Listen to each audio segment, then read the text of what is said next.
What are the differences between renewable and non-renewable energy sources? And why do we need to reduce our dependence on fossil fuels? Do we actually need to use more electric vehicles? So in IELTS, sometimes you might notice those big words. So do we actually need to have a certain level of knowledge to answer those kind of questions or to deal with those comprehension questions in reading and listening? Actually, no, but still we need to have basic general knowledge regarding those topics. For example, yesterday when I was teaching IELTS reading, before we actually started reading or skimming the passage, I asked some questions. Those are called leading questions, so that we can be engaged with the topic, engaged with the title of the passage, the content of the passage. So my question was, why are non-renewable energy sources non-renewable? So only few students seem to be able to come up with an answer. So the reason why I asked that kind of question is having that kind of knowledge, having an answer is important to deal with some of the comprehension question when it comes to energy sources.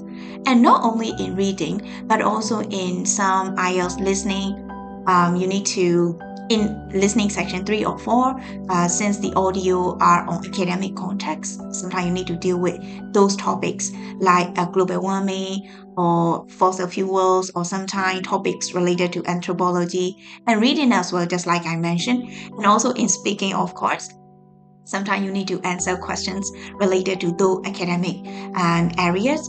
And also in writing, sometimes you will be asked to discuss the causes and the solutions of global warming. So things like that.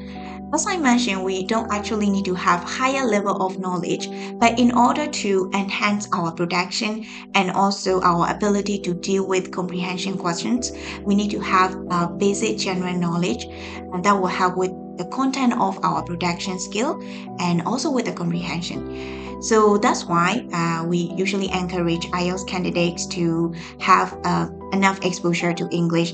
That is, in other words, we call it like receptive skill practice. The time we spend on receptive skills practice is never a waste.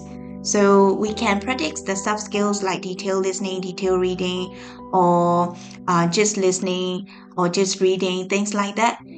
Plus, we can also get some contextual clues from reading or listening to those kind of materials. Okay, so that is what I want to highlight today. When we are when we predict those kind of receptive skills, we will become more confident whenever we hear or whenever we have to read passages related to such topics. So, having sufficient level of knowledge is essential in IELTS. So, trying to have a consistent exposure to like pockets of different topics or articles of different areas. So that's my message today.